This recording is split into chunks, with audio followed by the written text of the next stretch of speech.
السلام عليكم ورحمة الله وبركاته.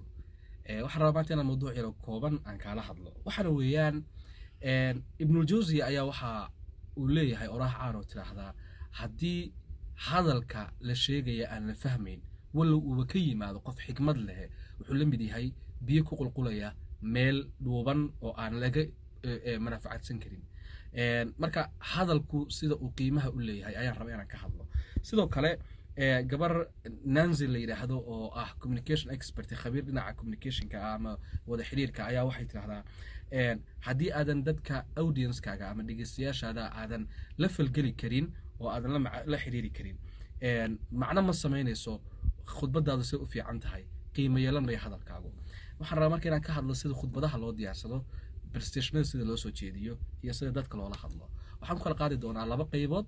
qaybta koowaad oo aan ku sharaxi doono diyaar garowga iyo qaybta labaad oo aan iyadana ku sharaxi doono marka aad soo jeedinaysid waxa ay tahay inaad samaysid. marka intaadan sheekada bilaabin oo aad khudbadda bilaabin diyaar garowgaaga waxaad ka bilowdaa horta kow su'aasha muhiimka oo ah yaad la hadlaysaa. waayo cid aad la hadlaysid ma arday baad la hadlaysaa ma dad xirfadlayaal aad la hadlaysaa iyo mawduucan aad ka hadlaysid yaqaana mise waxaad la hadlaysaa dadka caadiga ee dadka guud baad la hadlaysaa. mid walba waxay ku xiran tahay hab diyaar garow ay leedahay. tusaale ahaan ardayda haddaad la hadlaysid waa inaad u keentaa tusaalayaal ay wax ku fahmi karaan oo ka hadlaya wacyigooda ku saabsan.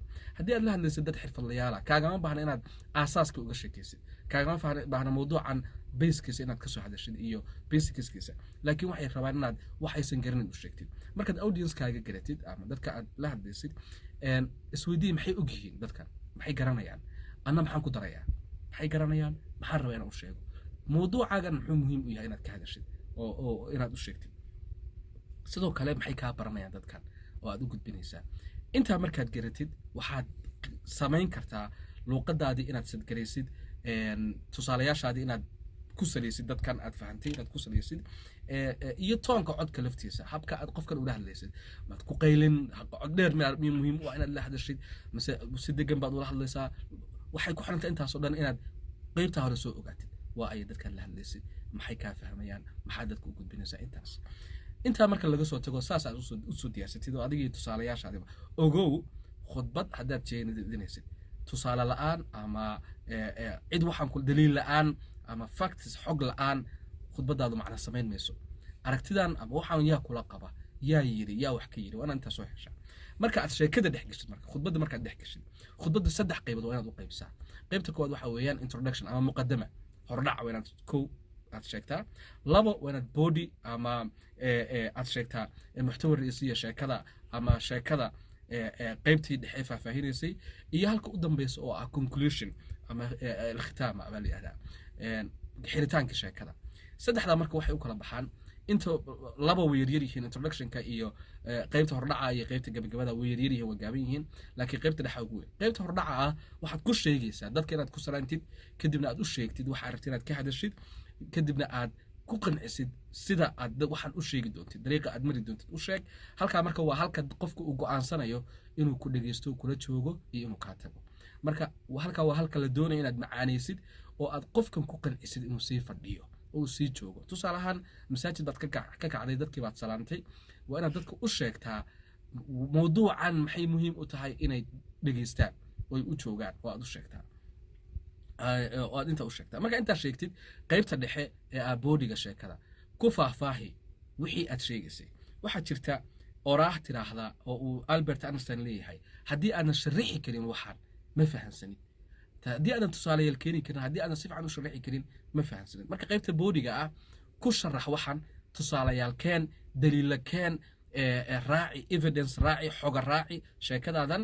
markaad intaa raacisid faahfaahisid waa 60% ayaa la yiraahdaa lecture-ka inta dhaxa iskale si fiican u faahfaahisid. tusaale ahaan 5 daqiiqo ah sheekadaada 3 daqiiqo kamid ah waa inay xaggaas faahfaahinta ay noqoto. marka si fiican u faahfaahisid daliiladaada sheegtid sheekadaadii aad si fiican tusaalayaal iyo xogo iyo sheekooyin hore loo yiri iyo oraahyada ay soo qaateen iyo dalaa'il kala duwan aad ku sheegtid. qaybta u dambeysay ah gabagabada u kaalay gabagabadan waxa noqoto inaad ku soo ururisid waxaan aad sheegtay xogtana dadka aad u sheegtay ku soo ururi kadibna wixii main point-ga ahaa fariinta muhiimka ahayd ku sale iyo maxay tahay dadku inay sameeyaan waxaan aad ka soo sheekaysay waa maxay resultiga laga doonayo u sameeya marka muhiimadda aan rabo inaan kusoo gabagabeeyo qaybtan waxa weeyaan baro audience-kaaga adoon aqoon cidaad la hadlaysid ha la hadlin ha u sheegin xog labo faahfaahi waxaaga tusaalayaal ku sheeg adoo ku salaynaya dadka aad la hadlaysid haddii aad la hadlaysid arday iyo haddii aad la hadlaysid dad yar yar iyo haddii aad adoo arday dugsi hoosaa la hadlaya haddaad u diyaarisid khudbaddii aad ugu tala gashay dadka xirfadlayaasha ah ee waxaan miinadan ku shaqeeya suurtagal maaha kuma fahmi karaan kaama dhegeysan karaan haddaad dadka suuqa uga sheekaysidna ma fahmi karaan hadba tusaalaha aad soo qaadanaysid waa inaad keentaa sidoo kale muhiimadda waxaan ay leedahay sheeg haddii aadan fahmin in lecturekaagan dadku inay fahmaan ay muhiim tahay aadan taas samayna suurtagal ma aha tusaalahaaguna ha noqdo mid ku salaysan yuusan noqon mid wacyiga qofku ku nool yahay iyo adigu waxaan aad ka hadlaysid mid kala duwan yuusan noqon aad baad u mahadsan tahay intaas rabaa inaan kula wadaago thank you